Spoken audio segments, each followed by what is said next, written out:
I'll be brief. Good morning. Good morning. Let's pray. Father in heaven, we thank you for this day. We thank you for this celebration of fathers, but also we thank you for Brother to Brothers ministry to these young men. We thank you for the parents who entrusted their sons to these men, but even more so, we thank you for what you're about to do today. Bless this food and nourish our bodies and our souls through Jesus Christ our Lord. Amen.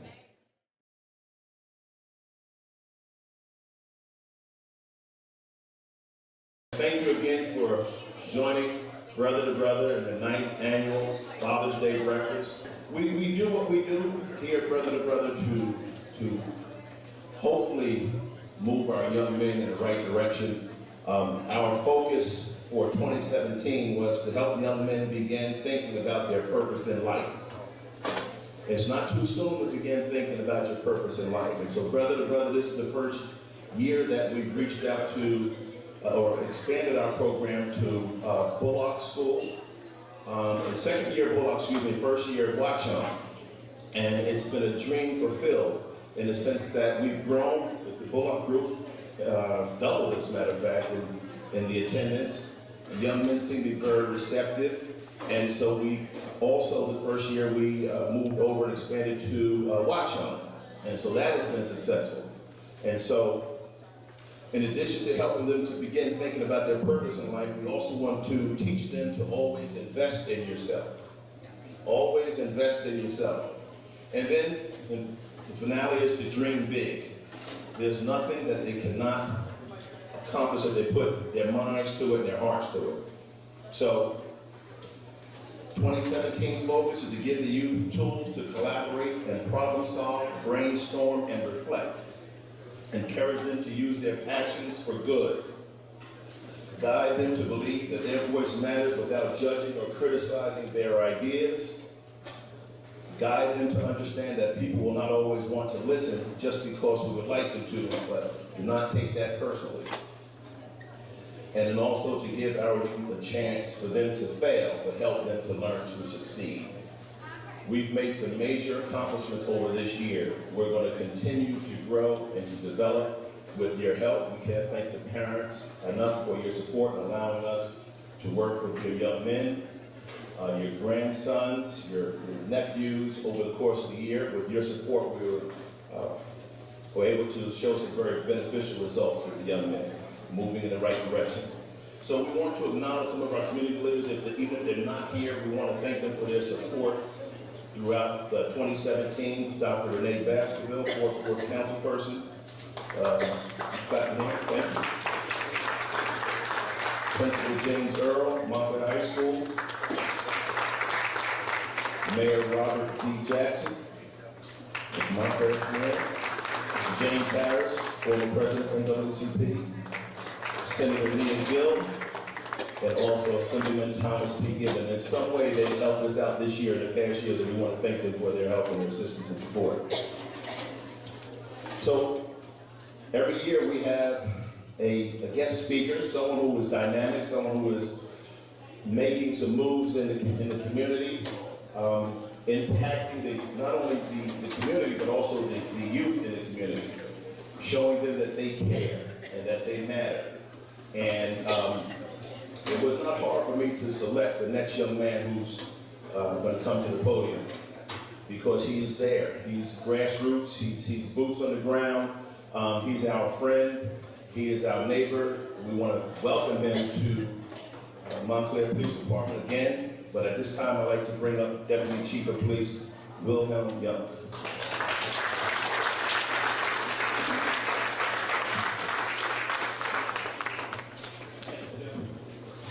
Good morning, everybody.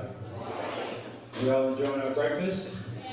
I hope we did. I ate a little too much, and I need a nap. So I'm going to be somewhat brief, but I just want to share a few words of thanks to Joe and the Brother to Brother organization. Joe does some really good work in the neighborhood, and always giving back, and to the other mentors in the program. So thank you very much, and continue success in your work. This was quite a surprise for me when Joe called me up a couple of weeks ago and told me that he was going to have me here today. back a little bit because mainly I see his work out in the community. He does a lot of good work out there, and you know, the other mentors as well. And these guys, they're givers, you know, and as a giver, you generally don't expect to receive, and you just go about your daily business and you do your work, and you don't expect to receive anything back.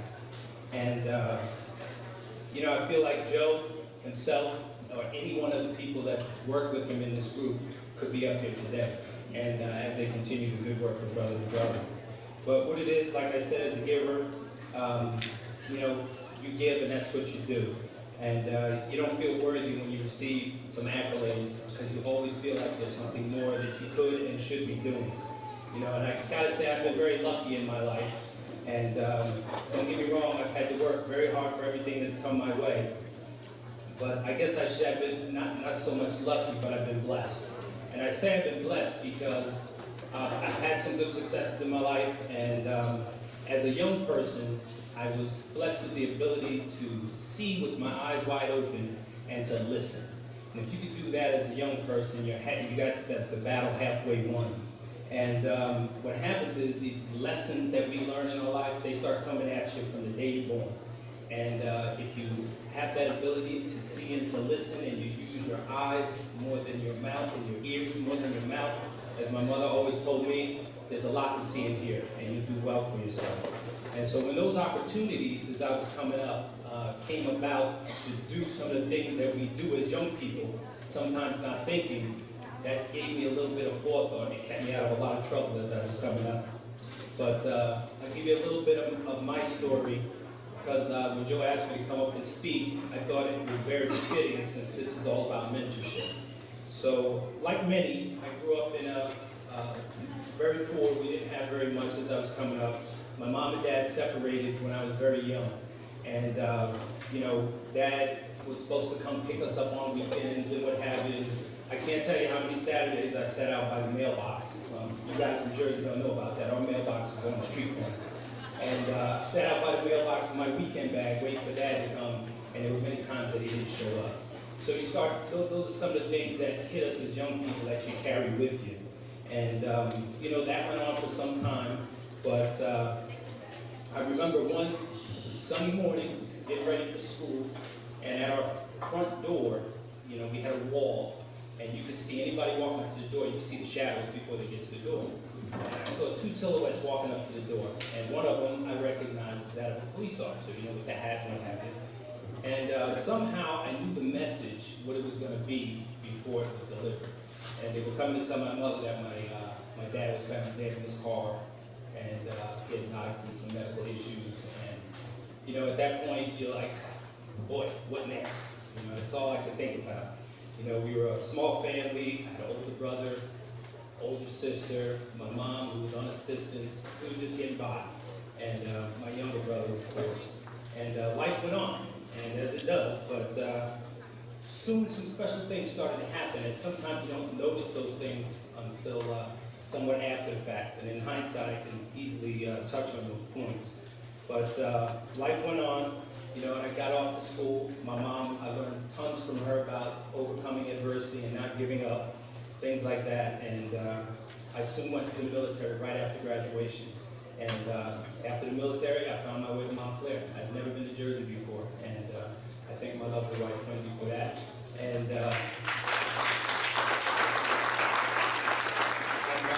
I'm able to stand here and share these thoughts with you all today for one reason, and that's the reason that we're here, and the reason Joe gets out there and does the work that he does, and that's mentorship. And, you know, what got me through was Mom, of course, but she couldn't get me through alone. It's tough to raise boys, you know, as a single mom, and we can see that it's hard as a single parent, period. But, you know, the thing that got me through, that helped my mom, was the number of men that I encountered in my life as I was growing up. You know, they helped mold me. And I'm going to talk about one in particular because he was very, very special to me. My best friend, Delton Dormer, his father, really stepped up and jumped into my life when I thought things were pretty bad for me. You know, he taught me to keep my eyes wide open, he taught me to listen, and he taught me to be self-motivated and never to accept failure. there were also many teachers, I'd be remiss not to mention, that kept me on track when I started to stray. But, you know, and most of all, my coaches. You know, but I'm gonna go back to Mr. Dormer a little bit. When you're growing up in those formative years, you need that strong personality in your life. Mom taught me tons, but when I got out of line, Mr. Dormer was a gigantic, he was like Craig Dunn size. He was a big Jamaican man, very prideful, and when you stepped out of line, there was not a whole lot of discussion. He let you know what's happening. He put his hands on it. So, you know, sometimes we say that's missing nowadays, but I learned a lot from him, and he was always there for me. But I guess what I'm trying to say is without mentorship, I really don't think I'd be here today. Now, what's important to point out is that with all the people that I encountered in my life as I was growing up, these men, no one man can take credit or can be attributed to all the success that I've had in my life thus far. But you can better believe that every single one of them is responsible for a little piece of that puzzle that came together that's the man I am today. So, you know, when it comes to mentorship, you know, I learned a lot. So you may think you don't have to snatch a kid off the street and adopt them and move them into your house. And if you can, that's great, you know.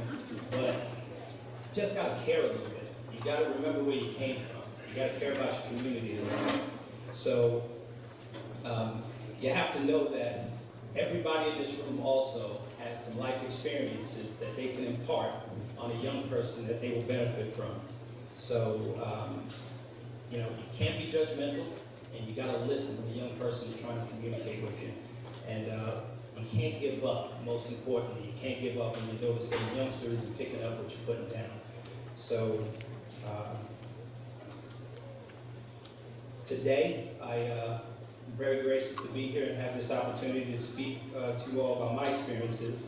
And, but I really want to pay homage to the Joe Davises of Montclair, and Tyrone Williams, and the Craig Dunns, and the Todd Confortis, our Bart Guthrie's, and all the other, the Al Pellins, and the coaches, Coach Clint, Coach Kasim Karim. These are guys that I've known since I've been here in Montclair, and I know nothing of them other than them giving back. You know, and I have some of my mentors when I first got to Montclair here with Roger Terry. He helped break me in and raise me as a young officer in Montclair. And Chief Allen, he's here as well. He's a person that I looked up to and tried to model myself after. So I pay homage to those folks. And we need everybody to jump in, you know, and it really just takes a little bit of time to check in on a young person, let them know that you're there for them. So, you know, our young people are living in some very trying times right now. So, you know, they need help with some of the very simple things in life, you know, how to write a check, you know, how to open a bank account, you know, sometimes how to turn in a cheat when it's in your best interest to do so. You know, everything's not a fight out there. And, you know, I ask yourself, you know, the bottom line is you just have to be in the game. So if you ask yourself if you're in the game and you don't think you are, please jump in, because there's plenty of room in here for everybody. So I thank Joe, and I thank Brother to Brother, and thank you, Montclair.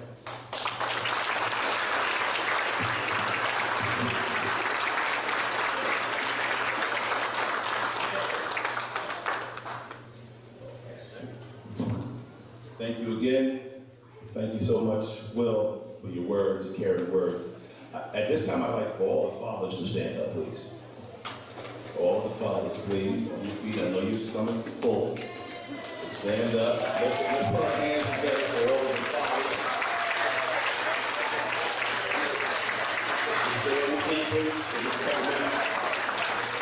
These are the real mentors and the men who are standing in the gap and making a difference and trying hard to lead our young men in the right direction. Do we always make the right decision? Absolutely not. But we're trying. Kids didn't come here with a manual.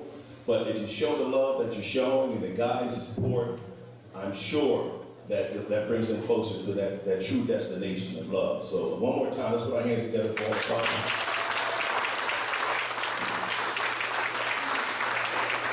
Gentlemen, you can have a seat, please. I'd like for all the brother-to-brother mentors to stand, please. All of the mentors. Let's put our hands together for mentors. And you guys standing with me. So, as you know, we're all volunteers. So, but we come out every Tuesday, Wednesday, Thursday, because of the two other schools, to support and help to lead our young men. Sometimes they work us, they put us through it. It's like, boy, I can tell you some stories, but it's all worthy. They're worthy of it. They're worthy of our time. But again, these gentlemen come out. I can't thank them enough for their true effort and their help and support in guiding the young men and brother to brother. So thank you again for that, guys. Appreciate it. The two schools that I mentioned that we're working kind of like satellite little brother to brother locations are Bullock School, and at this time I like Renami and Baptist. Please stand. Let's put our hands together. They're always texting and emailing and making things happen for us. We really appreciate it. Principal Nami. And then also at Watchung, I'd like Mr. Anthony Grosso to please stand. So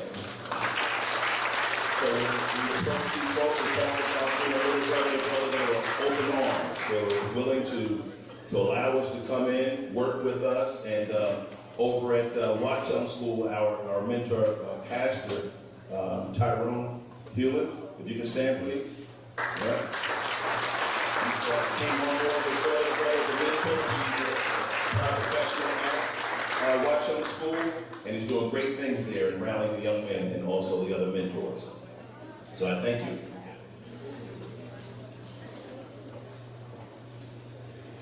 At this time, what I'd like to do is just to recognize some of our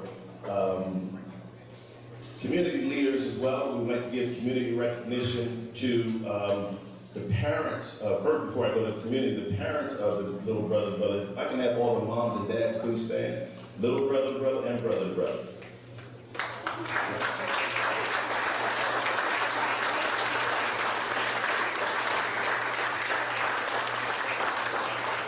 Thank you so much.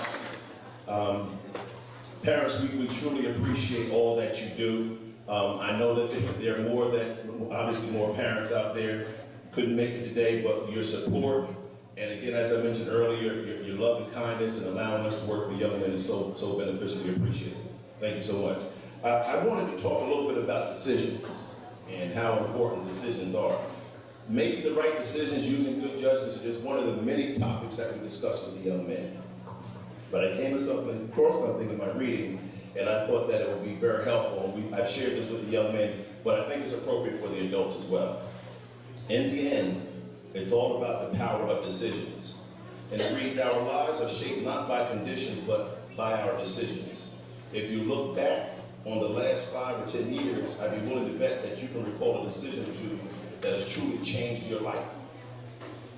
Maybe it was a decision about where to go to school, what profession to pursue, or who you choose to love or marry.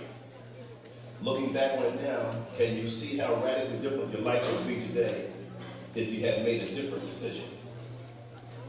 These and so many other decisions of determination are cause for the direction of your life and can change your destiny. So what's the biggest decision you can make in your life right now? In the past, I would have told you that what matters most is who you decide to spend your time with.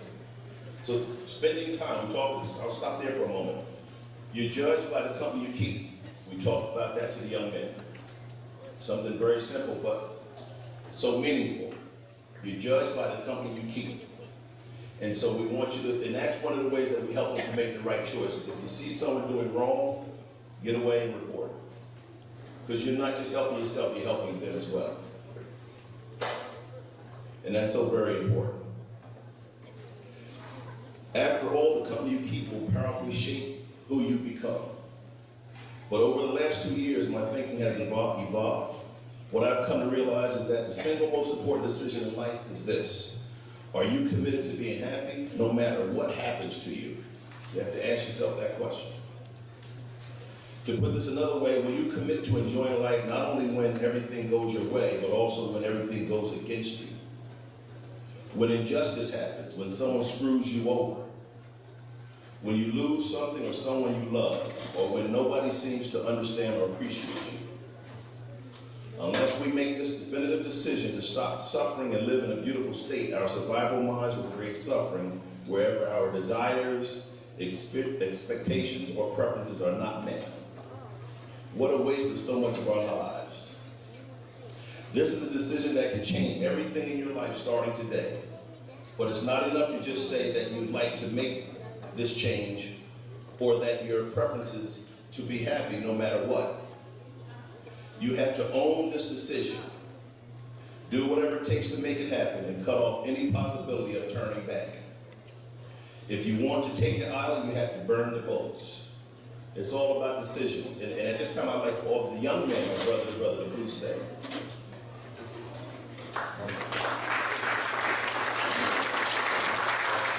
So the coordinator is going around these young men. And believe me, there are really more. Some away, vacation, we applaud for that standing feet. So this is a kind of a collaboration of Watchung, Bullock, and Big Brother, our High Street location. So these young men are the driving force in why we do what we do, why we volunteer. Some of the things that we've done over the course of this year, just to name a couple, we've taken the boys, thanks to our community leader here, Mr. David Cummings, who arranged for the young men to go to ESPN in Bristol, Connecticut, which was big. We've gone on bowling trips, boxing trips, to see professional boxing. We've had guest speakers come in and talk to the young men. We talked about health and hygiene. And we've done a number of other excursions, I'll call it. Working again with Tony's Kitchen. Working with Sophia on safe dating. All those things that go into helping the young men. We just want you to know that we're doing all that we can, and we have a constructive curriculum to help the young men.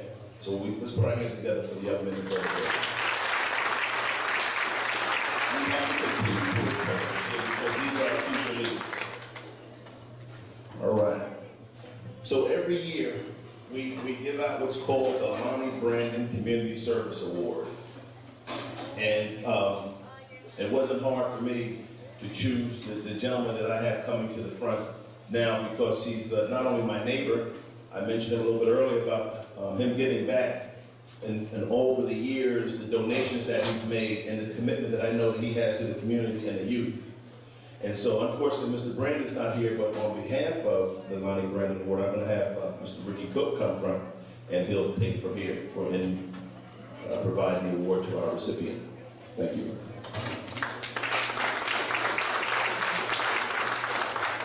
Good morning, everyone. My name is Ricky Cook. I'm one of the mentors at Brother to Brother. Before we get into the Community Service Award, I would like to thank my chief, deputy chief, Lieutenant Williams. They are the ones I've been a mentor for how long, Joe? 4 or 5 years? And I'm able to do it while on shift. So, rest assured, Montclair Police Department takes seriously, community and building that relationship with the community. I'm able to do that while working without any questions asked for the last 4 or 5 years. So thank you all. So next, the Lonnie Brandon Award. It's going to go to Mr. Cummings. Mr. Cummings volunteer works consistent as a board member of the Montclair Public School District. He's also on an advisory committee for the Montclair Childhood Development Center Policy Committee and Vice Chair of the Montclair Neighborhood Development Corporation. That's a lot. He also, when he heard that I was looking for a home in Montclair, him and his wife also worked very hard to kind of help me stay here in Montclair, so I appreciate you all for that. They've been very active in helping me out with that. So this community service goes further than just being on committees, which I really appreciate. You're really active in the community, and I would like to bring up Mr. David Cummings.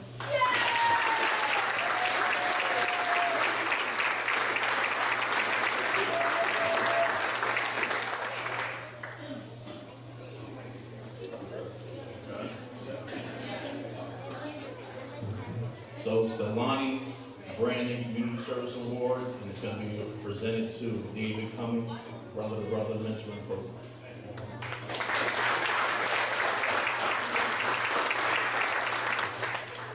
I don't have a speech, as Mr. Cummings does, but I can talk.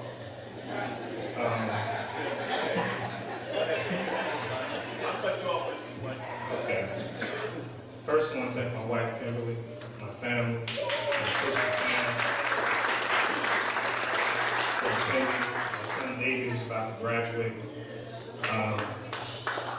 You know, when we talk about mentors, you know, I said Mr. Pelham, and I think it's important that the youth know that we have people in this community who will always be there for you. And one of the things I learned a long time ago, it's not exactly just anybody. So if I had to highlight one person that wasn't exactly someone who was there every day, but was a mentor to me, was a longtime barber, Mr. Young. And I used to go get a haircut at 5:30 in the morning.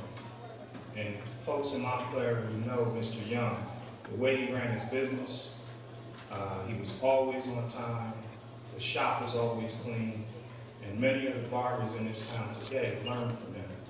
But what I learned from Mr. Young was being prepared and always thinking ahead. And so when I look at the youth, one of the things that Joe touched upon was having a plan. So one of the things that I always tell young kids is think about where you want to be 4 or 5 years from now, but also think about the decisions that you make 4 years or 5 years in the past, because those decisions pretty much dictate where you are now. So if you are an A student now, you'll probably be an A student 5 years from now. If you're a C student now, you'll probably be a C student 5 years from now, unless you change. And being a part of programs like Brother to Brother allow that. And the fact that you all are here on Saturday participating in this shows that you all have that, you started in the right direction. And then to the parents, I will tell you, the 3 years I spent on the Board of Education was probably 3 of the most difficult years since I've been back in town. And one of the things I would say that you need to get involved in your schools. You need to show up at Board of Education meetings.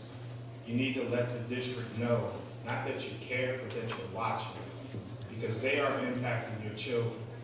And that's where it really begins. And I tell you, the teachers in this town, the principals, the vice principals, the custodians, everyone in the district, they're there to work. But it's the Board of Education that really makes decisions.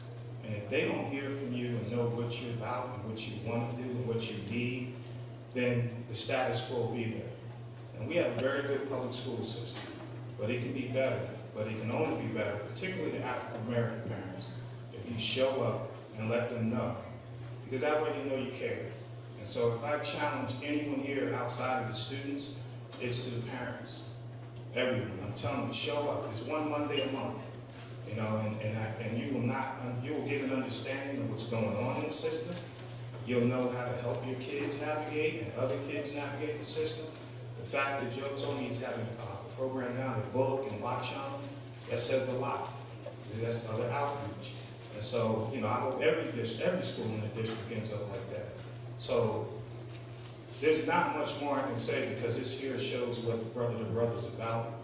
And so, but if I could sat down without saying I'd be remiss if I didn't say to take the challenge for everyone here. Please pay attention to what's going on in the local district. Give them your support, but more importantly, show them that you are going to be there and you are going to fight for your children. Thank you.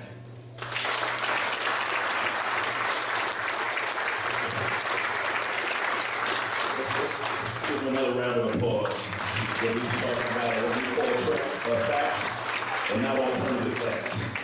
That's nothing but the truth. Thank you, Dave. We appreciate you. Thank you, Rick, for awarding Mr. Cummings' prestigious award, right? Branded award. We like that. Put a lot of time and effort into, folks, if you look at the program, a lot of time, effort, energy went into the program. We hope that everyone on your way in, that you were able to get a raffle. If you weren't, I would urge you to, at some point, go ahead and get your raffle. And feel free to network with everyone here. We are all family, and that's the way that I look at it. And speaking of family, I wanted to also make mention that one of my, he doesn't know he's my mentor, kind of on the side, but he's my mentor, Mr. Al Pello.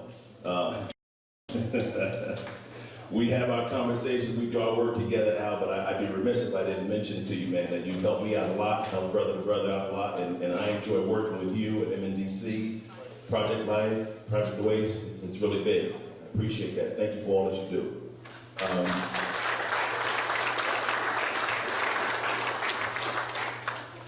So at this point, what I'd like to do is move on. We have, in addition to our award and our guest speaker, we have a keynote speaker. And our keynote speaker today is Reverend William Derek Lee. And you have your programs there, so I won't read the entire program to you. But Reverend Lee lives in New Jersey with his family. Some of the things he enjoys doing outside of the church is he's an avid movie and basketball fan. He's a member of Omega Psi Phi fraternity, and he looks to serve the community both through and outside the church. Reverend Lee came highly recommended by our treasurer, Natalie Pitts, who's over inside there, and you came in, you met Natalie, you know Natalie from all the work, the tireless work that she does with Brother to Brother. But when we were looking for, thank you.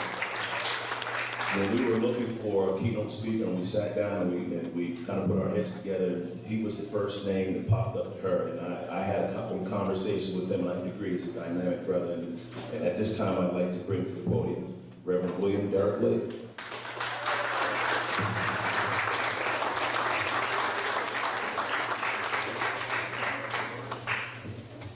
Amen, amen, amen. Good morning, everyone.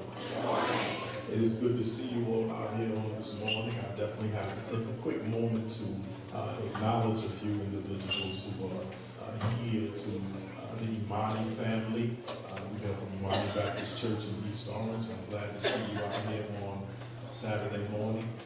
Just to note, this is not a replacement of Sunday morning. We appreciate you being here, and we'll see you on Sunday morning as well. For all of you who are not familiar with me, I'm not new to New Jersey, but new to Imani. I've been there for 2 years now, and I want to take this opportunity to offer a commercial for Imani Baptist Church in East Orange. We're 2 minutes off the Garden State Parkway, 3 turns. You'll be right at our front door. Come in, you'll be loved, taken care of, you'll be challenged. It's a great place to grow, a place to find friends, a place to bring your family, place to draw closer to the Lord and to be connected to God and your ultimate purpose. So if you're looking for a place to be on Sunday morning, I humbly offer you Imani Baptist Church. Now, even if you ain't looking for a place to be on Sunday morning, this is something you don't want to miss. So take one opportunity this summer, one Sunday this summer, if you don't already have a home church, just come by and see us and see if you can find a place for you. And I'll bet you will. Well, enough with the commercial. I'll just take one more moment just to get my bearings and to get comfortable. I usually, it's no slight on the organization, but I usually don't like to hold the microphone, so I have to get comfortable doing even this right here, right now. Was breakfast good? Breakfast was good? Okay. All right. I was glad to hear that the food would be served prior to me speaking, because one of the hardest things to do is to speak and folks smelling bacon and they want to eat something and you trying to get something out that you've been poured over for days and weeks, and all they're thinking about is, give me 2 eggs scrambled, I'm gonna give you some bacon. He might be something to say, something to change my life, but I want some of that bacon right now. So now that you're satisfied, I think I'm pretty comfortable and I'm ready to go, so we can move forward. I want to thank Brother Joe for giving me the opportunity to be here to rock with y'all on this morning. I don't want to be long, so let me just jump to it.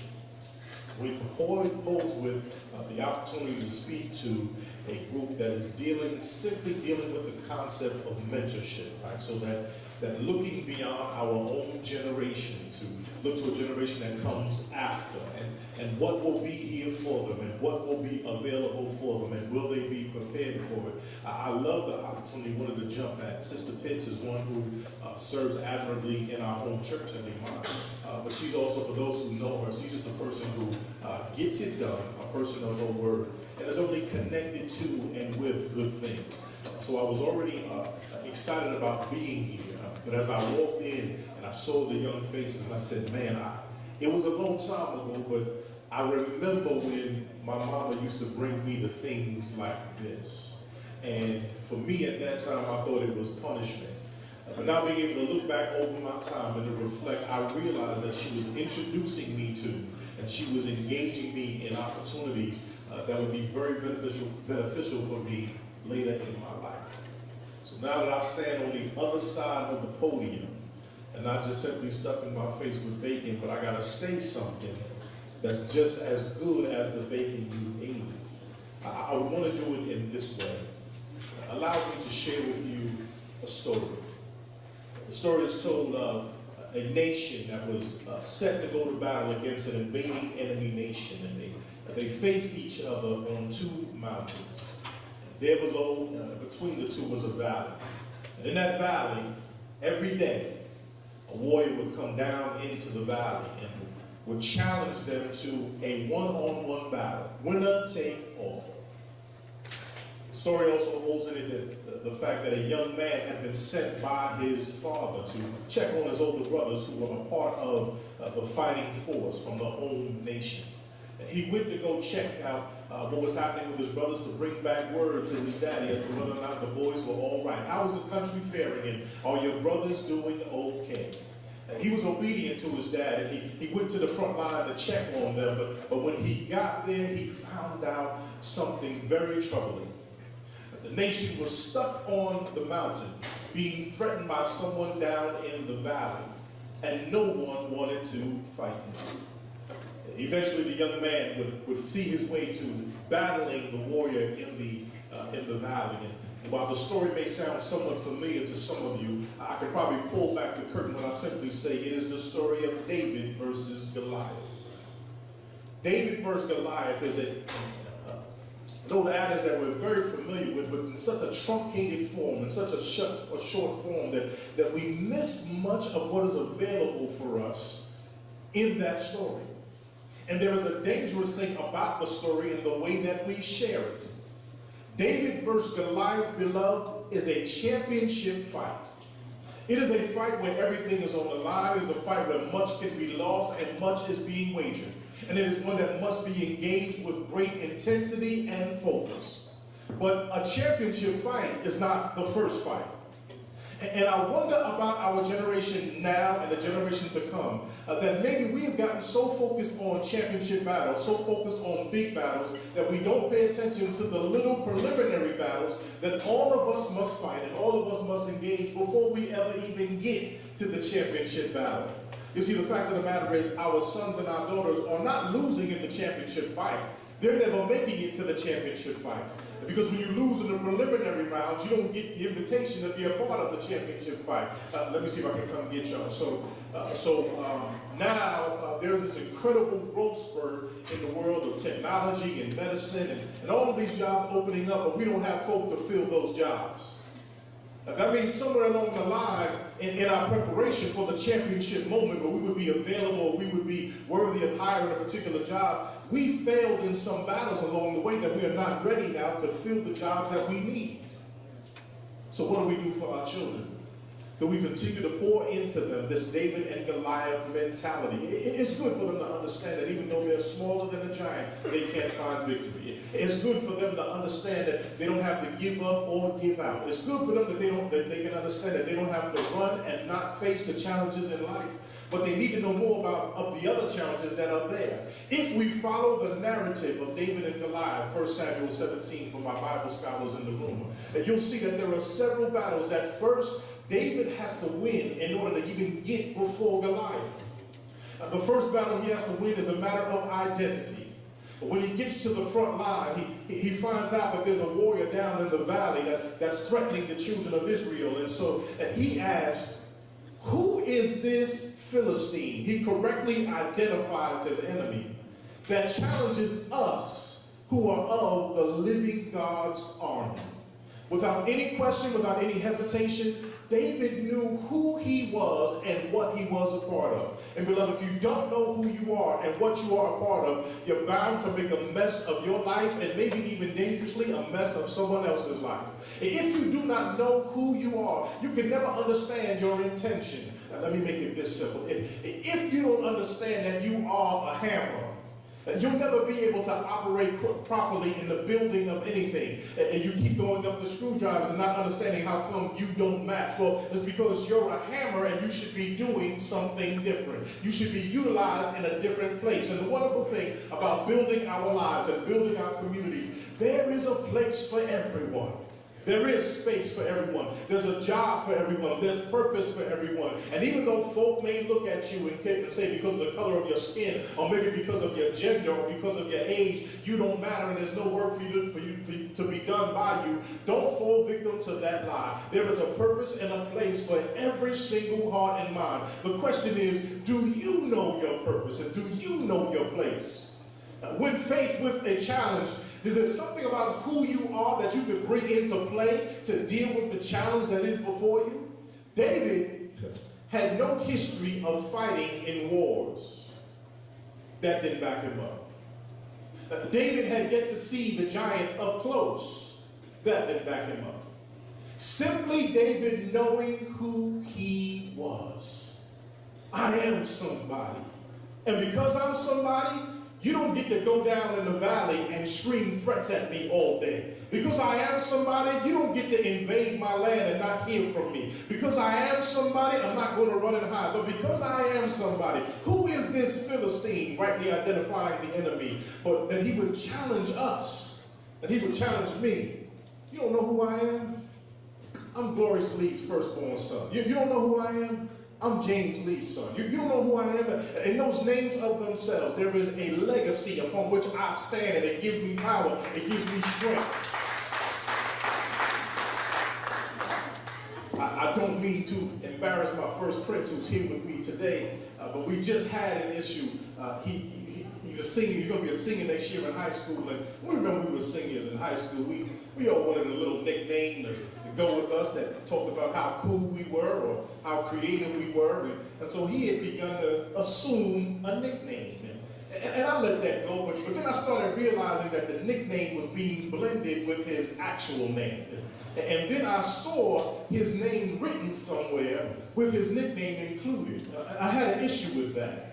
I said, no. Before you start adding other things, let's get to who you really are. I'm most proud of his name, Elijah James Philip Lee. Elijah for the biblical character and the service I would expect him to have in his lifetime. But James and Philip, he's named after both of his grandparents who come from different parts of the country, but who were both very vital and very active in the civil rights movement. I want him to know now that he carries the name of gentlemen who stood on corners and who sat in cafes, and gentlemen who went to college, and gentlemen who fought against stereotypes. That's in his name, so there's an expectation upon him. So when he goes somewhere, he's carrying a little bit of Detroit with him. When he goes somewhere, he's carrying a little bit of Virginia with him. When he goes somewhere, he's carrying a little Brooklyn with him. And Detroit is not to be run down and run over. Brooklyn is not to be run down and run over. And Virginia is not to be run down and run over. He's connected to something. That's what identity does for you. It portrays intention, but it also portrays inclusion. What am I a part of? So I'm not out here by myself. David knew who he was, but he speaks in the plural. How does he, singular, think he can mess with us, plural? We know who we are. If we do not know who we are, forget about Goliath. We'll never even know we should be fighting Goliath. No, we start fighting one another because we don't know who we are. Battle one. I'm on the clock. Battle one, a battle of identity. David knew who he was, and we have a challenge to make sure our children know who they are. But then the narrative continues, and it shares that the brothers he went to go check on, the brothers he went to go see about, they weren't too happy to see him. And they began to yell down on him and to disrespect him. They wanted him to go back. They wanted to treat him like a little brother. And I think our children need to know and understand that along the way, everyone is not going to cheer for you. Everyone is not going to clap for you. They're not going to applaud you.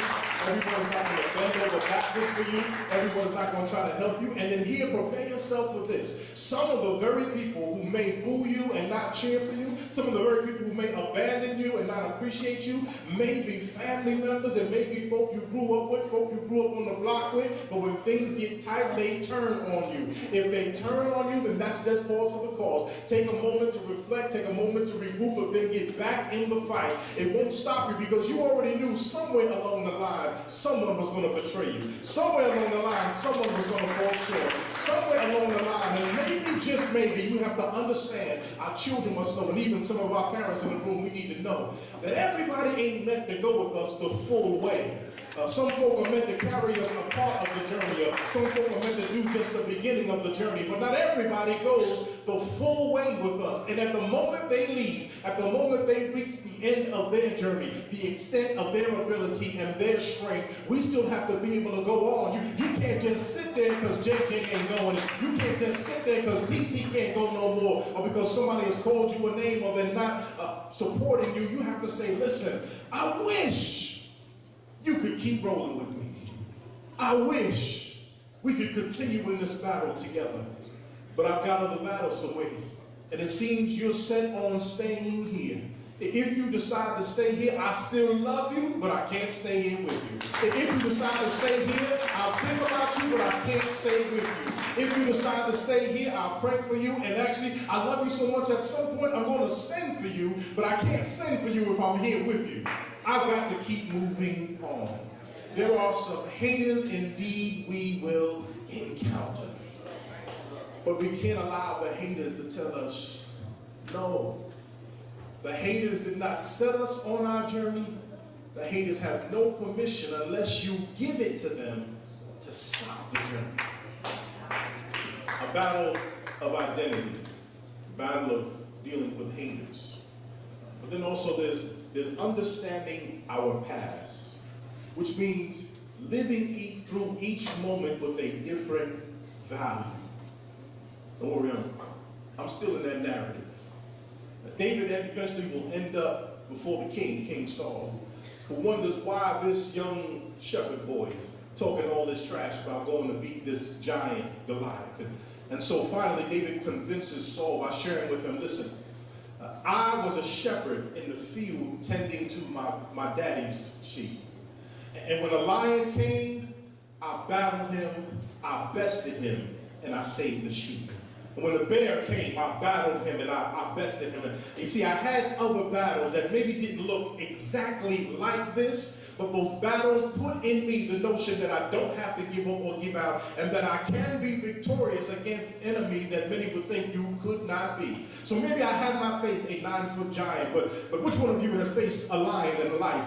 Maybe I haven't faced a 9-foot giant, but which one of you has faced a bear in life? And the victory then is supposed to be projected onto what you can yet still do. There's power in your past, beloved. Someone told you before you could never do and never be, and yet you are and you did. Someone told you before you'd never have an opportunity, but then the opportunity came. Someone told you your grades weren't good enough, so you weren't good enough, but you bested that notion and that idea in life. You take what's behind you and you throw it ahead of you, and you say, listen, I got a habit of winning. I won before and I intend to win again. And so maybe things don't look exactly the same, but I have to believe what I've done, I can do again. He looked into his past and he said, I did this before. And in my past, in my history, there is something for me for tomorrow. So, before he would even get before Goliath, battle of identity, battle against haters, battle of dealing with the right application of his past.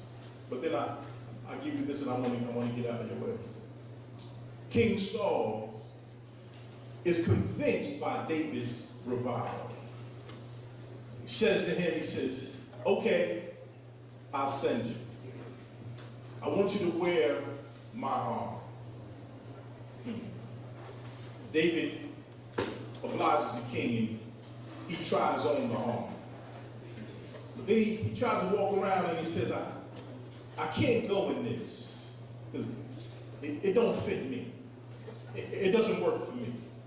And when we read the narrative, we can understand that when David says it doesn't fit me, there's probably a size difference because King Saul is a grown man and David he's a very young man. There's probably a size difference, but it's more than just what size it is. It's the kind of thing it is. David said, this ain't how I battle.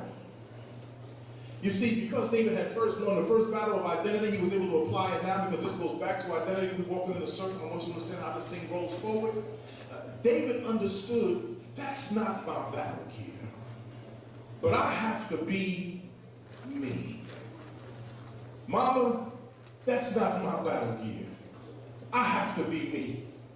Daddy, I know you're proud of your alma mater and you're proud of your fraternity, but that's not my battle gear.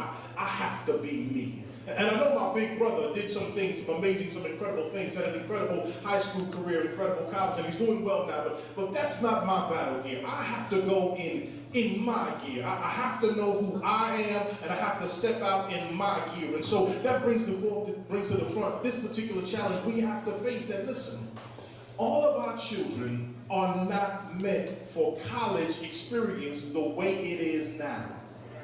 But don't mistake not being for the college experience not to be about learning or progress or development or maturation. We must be open to the other avenues to which our children can find success, be developed, have an impact on the community, and reach their full potential, other than simply begging at the bursar's office for another form to fill out for some debt they're not going to be able to pay off with a degree that they get. Now, I quit on the parents. Now, ain't that unethical? That we pay for a degree that the degree cannot help us to pay off what we come on. So are we really helping our children when we tell them to spend $100,000, $200,000 to be in debt when they come out of school, then they get a job that only pays $30,000? Like, that's a terrible deal. So we have to begin to open our minds and our hearts as parents and encourage our children. Let's find the path that's best for you. There's something that worked for me. I had a particular path, but maybe that's not what's best for you. And stop dressing them in what we did in 1975 and 85 and 95 and 05, and even what we may be doing now, because we have a different history, a different story that lands us at this moment. Their story is fully different. My child is 9 years old, and for almost 100% of his life, he's had a black president. Think about that. Now, many of you believe, come on, I'm not going to make you raise your hand, but come on, 40, 50, 60, 70 years he was waiting on a black president. He's just starting to get used to not having a black president. See what I'm saying? That's a different story. And many of us had lives where we were fighting to get into the company.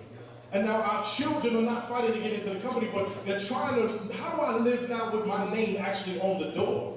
Where I have a responsibility to look back and try to pull somebody else through. When I am running the floor and I am running the shift. Now, that's a different anointing, a different instruction, a different preparation and maturation that has to be experienced. You gotta wear your own armor. There's a culture being established already that's so different from how we grew up. I'm amazed when I see my children on Twitter and Snapchat and all that, and they all these hieroglyphic symbols. What are y'all saying?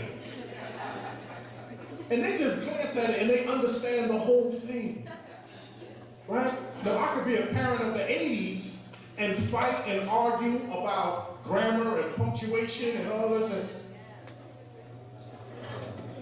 And already Twitter is working on an addition to their app where resumes can be posted on Twitter. Now think about what we went through to get our resume together. What bond payment do I need? What size is the font? How far off from the size should I be? And then just gonna put it on Twitter. It's gonna be on their cell phone. Like, that's a different world, right? That's a different armor. But we gotta let them wear their armor because that's the world they're growing into. So I say to my children, you do need to learn where periods and commas go. You do need to learn that, but you better learn that Twitter world too. You better learn that Snapchat. You better understand these apps because that's their armor. Well,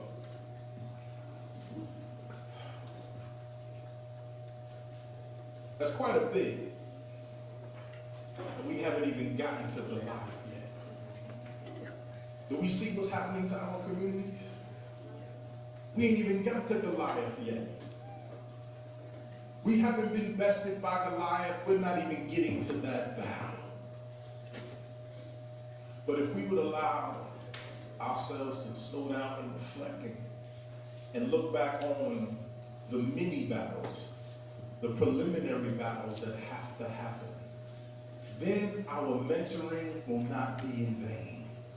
Then our communities will be stronger. then the human community upon which we are all members of will be made stronger and made better for all of our children. But if we continue to allow our children to believe in some lucky moment, pull yourself up by your bootstrap, pull something out of your back pocket in the last minute, fight against Goliath, we're sadly mistaken and we're doing them a disservice. Well, I'll leave you with this. David says, I can't go in that gear. I gotta wear it. I gotta do me. He says, I can't do you, but I gotta do me. So he picks up his gear. The text says he stops by the stream and he picks up 5 smooth stones. I like the text says he picked up smooth stones. You know, I had time, we could talk about the 5, we could talk about the stream, but I like that they're smooth. See, he picked up stones that he could carry in his bag that wouldn't hurt his leg as he walked. If he picked up jagged stones, they would tear his bag and they would cut into his leg. So he didn't, on his way to battle, he didn't pick up things that were going to injure him. But he picked up things that he could carry and he could use effectively. So I say to the young hearts and minds, the young captains and soldiers here, don't pick up things that will injure you. So no to drugs. Don't pick up things that will injure you. Do your best and share with adults around you to get help so that you don't have to pick up gangs. And don't pick up bad habits and behaviors that only injure you. But look to pick up the things that are easy to carry. Can I give you a few ideas of what's easy to carry? Hope is easy to carry. And love is easy to carry. Pick up those things, and the best is yet to come. I thank you all for At this time, I'd like for all of the mentors, for brother mentors to come up front. Put our hands together for Mr. Woods. He's very instrumental in making sure that we had our food delivered properly on Tuesdays for brother to brother. We have our resident photographer, handyman, teacher, Mr. Arnold Whitley.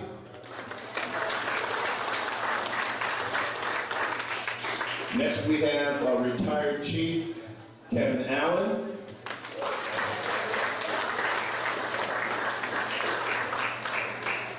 Montclair school teacher, Mr. Jamar Bug.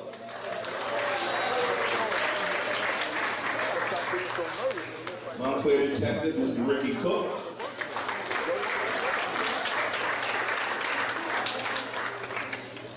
And our leader over at Watchung School, Reverend Tyrone Buell.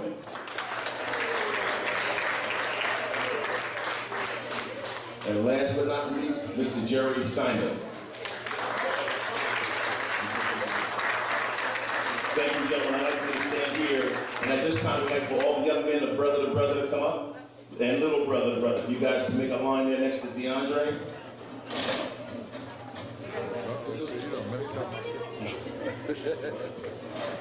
So just that you know that the young men and brother to brother will all receive today, that's big brother to brother, will all receive today a manual to manhood.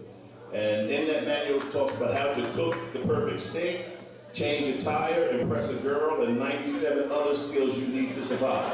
So you receive one of these books today. I will begin with Mr. Gibron Walker. Montclair High School.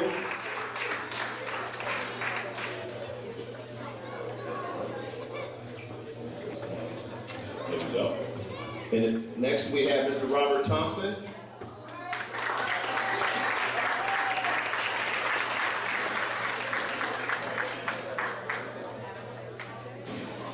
Mr. Jawan Riddick. All right, look lively, guys. Come on now.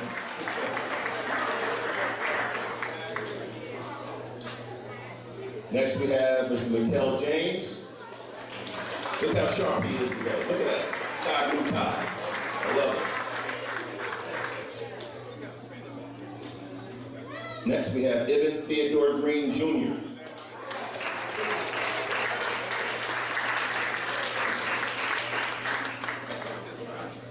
Mr. Jalen Dortch.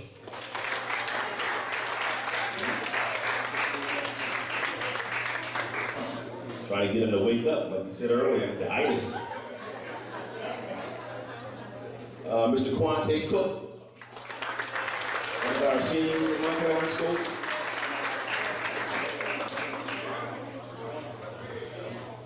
Mr. DeAndre Brown.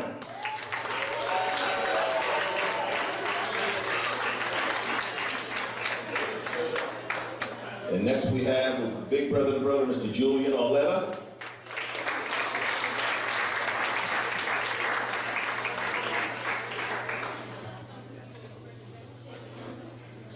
Alan Nadir Allen.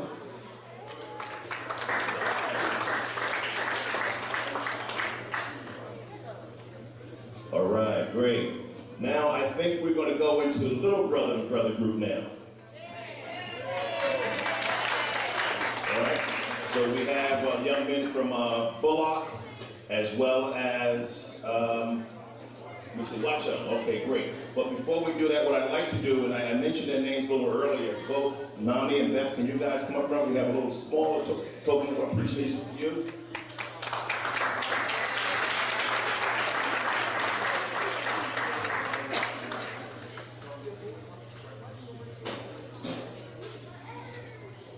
Thank you so very much.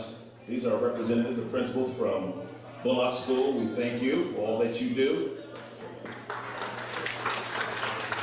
Allowing us to be there and asking that we use the basketball court so that we can get the boys, and they're just so busy sometimes. We got to get them running around after they eat. Thank you so much.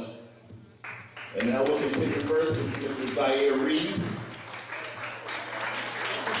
Now Zaire is at Bullock School, but he joins us on Tuesdays for Big Brother, so we love his enthusiasm. We call him Snacks because he comes to every meeting with a bag of chips or cookies or something. And we feed them too. So just that you know that each of the young men from Little Brother to Brother, they're receiving a bracelet, and on that bracelet says, "You are amazing, and you rock."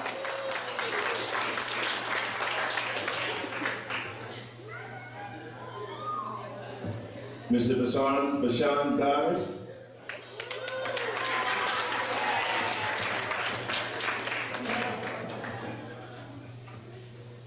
Did I say your name?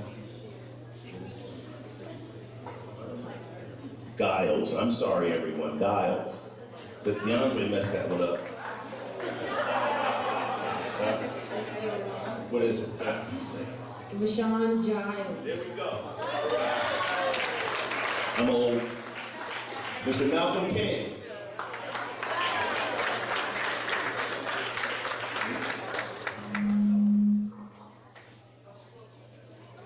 Mr. Adam Sales.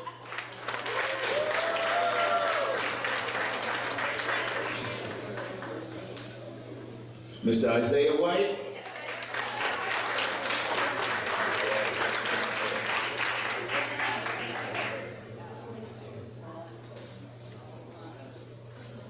Mr. Shaheen White.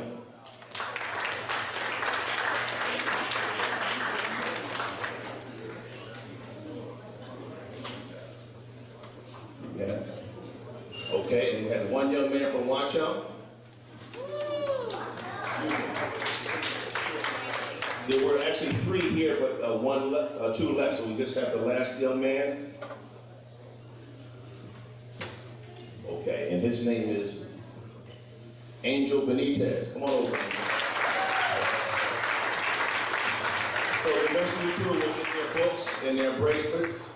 And we'd like to also acknowledge the principal of Watchung School, Mr. Anthony Grosso. If you can come up. We'd like for everyone to stand, please, and acknowledge the Brother to Brothers staff, mentors.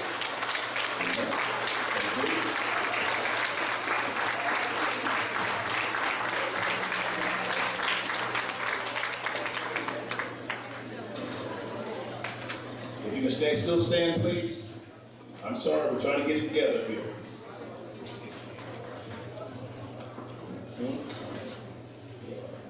Okay, all right.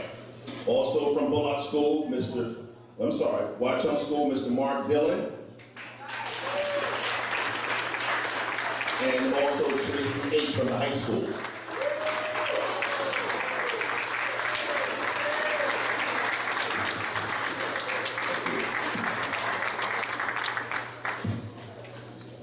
All right, there's Tracy.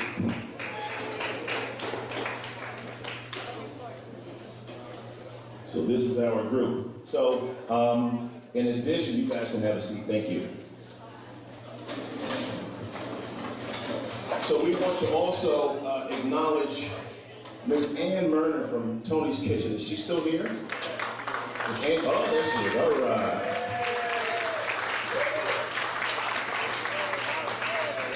Now, so that you know that every Tuesday at Little Brother to Brother, 11 Pine Street, Tony's Kitchen prepares a full meal every Tuesday. They have done this now for going on 3 years, I believe. But it's all because of the support of Ann Murnan and Tony's Kitchen that we wanted to acknowledge her and Tony's Kitchen with the plaque and a certificate of our appreciation. It goes a long way because the young men, you know, on a Tuesday night when they come out with us and at our meetings, they're getting a full meal. So we thank you for that, Ann. We want to acknowledge our board president, Mr. Gary Villanueva.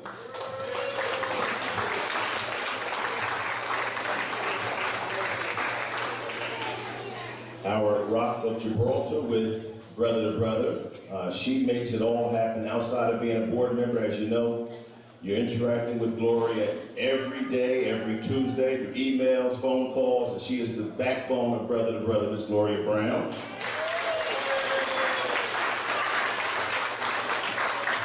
My friend, our treasurer, my accountant, my buddy, we go head to head sometimes, but without her, again, making sure that all the money is accounted for. She'll call me out, which she does every so often, and have me backpedaling and asking other people for questions. And I don't know how I'm supposed to do this. Can you tell me? Because Natalie needs information. I don't know where to get it. Miss Natalie Pitts.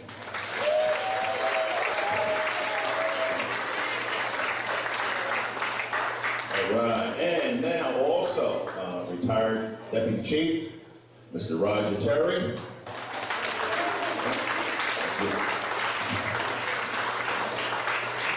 Let's give him a nice round of applause. We thank you so much for your work and support. You don't go unnoticed. Thank you so much. Okay, looking good. So I'd like to also, if I haven't already mentioned that with the support of Sophia, MNDC, Succeed Together, we're all our partners over at 11 Pine Street. We collaborate often, and it is so true, that adage that takes a village, there's so much truth to that. And so, are any of those folks here, Succeed Together? Anyone from Succeed Together here? All right, how about Sophia? All right, there we go. We have Cynthia Walker from Sophia, right?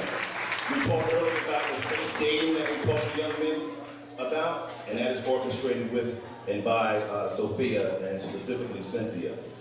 I'd like to thank those who are helped put the food together. Some moms brought out some fruit salads and other things that we need. Let's put our hands together for those who assist. I want to thank my wife, especially, who's back there, came here early, helped to make this happen for us today. I want to also, today is a real special day. Actually, this month is a special month for us because my daughter Deja graduated from LaSalle University this month, and it means a lot. She's my last one.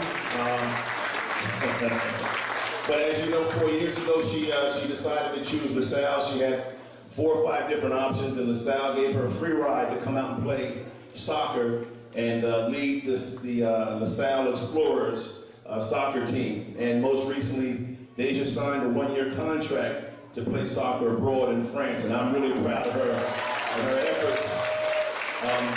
I know we're here to commend the young men, but I'm so proud of all 3 of my kids in their journey, because as you mentioned earlier, pastors, that there are those stumbling blocks and there are those obstacles that we'll go through. But if you stay on top of them, parents, you can't help to make that difference. So unfortunately, she's leaving me in July. She's going abroad to play ball, but I'm so happy for her because now Donna and I have a trip scheduled to go to France a couple times a year. We've never been, so I thank you, baby.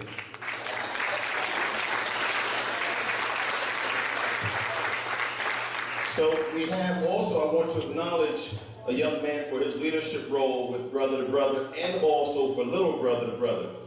He puts his time in. I can depend on him always. Never says no. Is great with the young men. And at this time, I'd like to recognize Mr. DeAndre Brown.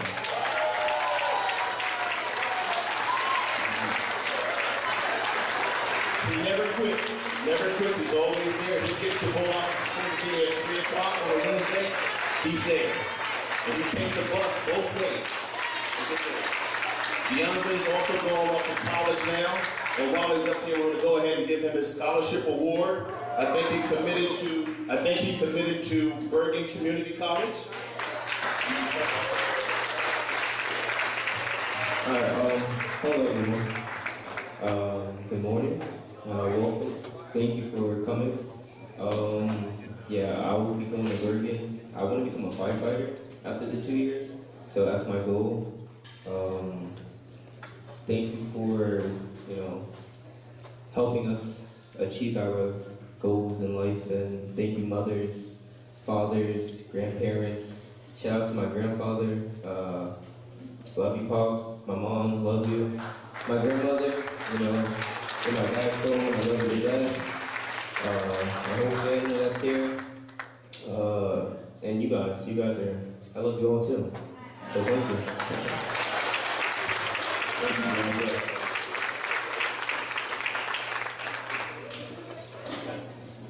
So I'd like also Mr. Rick Cook. Where's Rick? Biggest guy in here. Oh, there he is. Rick and also Mr. Tyrone Hewlin. These are the two gentlemen, again, that we talked about earlier, going above and beyond. You guys come on up front. So on Wednesdays, I have Bullock School, right? We have Bullock on Wednesdays. So it's myself, Ricky Cook, and DeAndre Brown on Wednesday.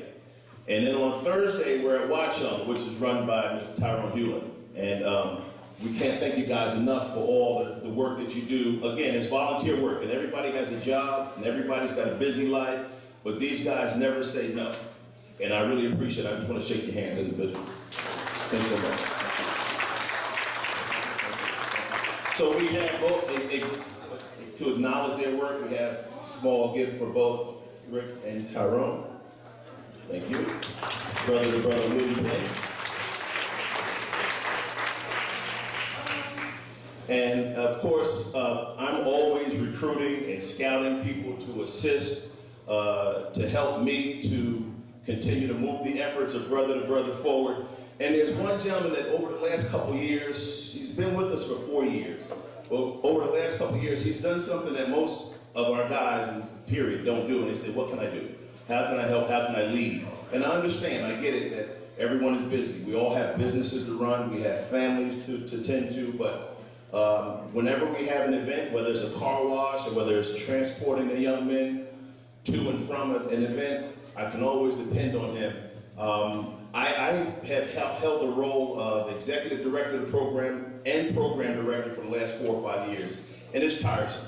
But I need to be able to branch out a little bit and be more active in the schools with recruiting and all those other efforts that kind of are stagnant now because I'm trying to do too much.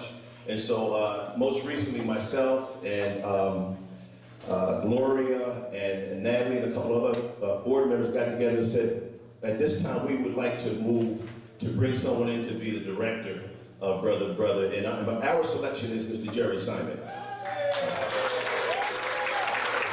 You're going to see a lot more of Jerry and a lot less of me. I'm still the Brother to Brother, 100%, but I'll be able to do some of the behind the scenes stuff such as going after money, going after grant money, recruiting, being more active in the schools, and Jerry will be responsible for running a lot of the day-to-day efforts and collaborating more with Gloria on those efforts and trying to move the program forward. So at this time, I'd like to thank Jerry Simon for taking the position.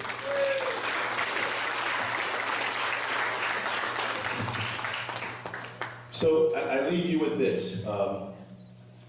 First, I want Chief to acknowledge Chief before here. Okay, so we've done a couple projects this year together, and as we said, all lives matter, and they've shown that commitment to the community along with Will's help earlier, and I didn't catch them before they left, but Detective Tyrone Williams and also Officer Nelson were here, and if there's anyone else that I missed, I do apologize.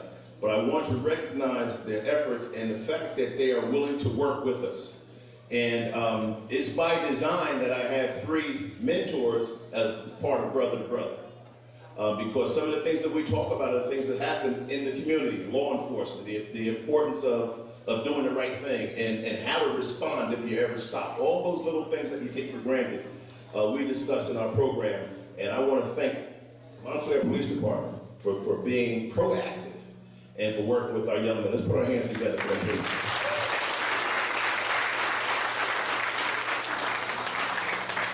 So I want to leave you on this note. I told you that I would get you out here a little earlier, and I think that I did. So with that, we want to, everyone came in, you got a raffle, correct? You got a raffle ticket? Okay, so this is, I'm sorry, I thought I was going to, so this is the last call for raffle tickets. We also had t-shirts on the front, out on the front table. And if we don't have your size, we can order them. We also had nice pink caps that say "Real Women Pray," which is a design of mine. I did a design of "Real Men Pray," and they went off the shelf within a week. So then the ladies were like, well, why don't you have one for us? And I said, okay, we'll do that. So then I put together a pink one that says "Real Women Pray." They're out front. They're $15, as well as the t-shirts. Want to make sure that everyone got a brother-to-brother button, and that all of the kids, young people, got a band that says Montclair Schools, You Rock. I think that's what it says on it. And my door is always open. If there's anything that you see that we can do differently, okay.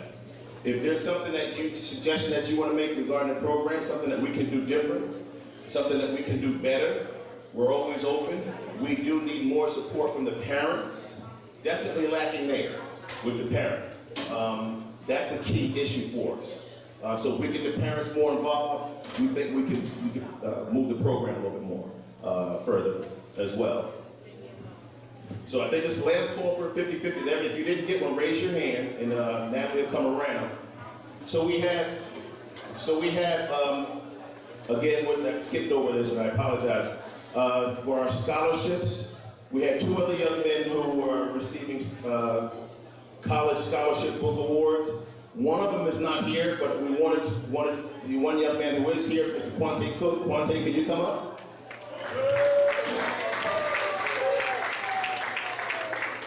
Okay. So Quante's been with the program for the last 4 years now, 5 years. Almost perfect attendance. And Quante, you going on to Bergen Community as well? Okay, he was accepted to Bergen Community College. Thank you.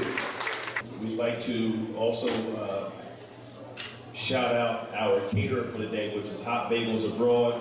Everyone enjoyed the French toast and the bacon and the eggs. I didn't get any myself yet, but I hope to at the end. Also our sponsors, obviously Montclair Public Schools, Budget Print Center, United Way, MFDE, Health and Wellness, IHOP, Montclair NAACP, we mentioned Tony's Kitchen, and Allianz Global Investors, also a big supporter for the program. Make sure you leave with one of our brother-to-brother programs as well, so you can see what we're doing. And our website is teenmentoring.org. We put cards out front on the front desk, but please grab a card, teenmentoring.org, and you can follow us, and we post weekly. Mr. Richard Gaskins, his whole event today was video. We thank you very much, brother.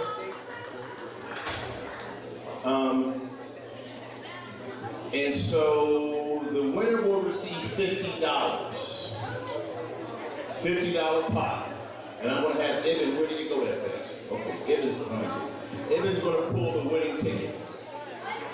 $50 on the line here. Okay, I'm gonna give you the last 4 digits. The winning ticket. Drum roll. 0, 9, 7, 2. 0, 9, 7, 2. Pierre won it. It looks like Pierre's back. Just happened to be the board president's wife. We're not saying anything like that. No connection. No connection. Come on up. Come on up. Huh? Oh, thank you so much. You're donating it back to Brother to Brother. We appreciate that.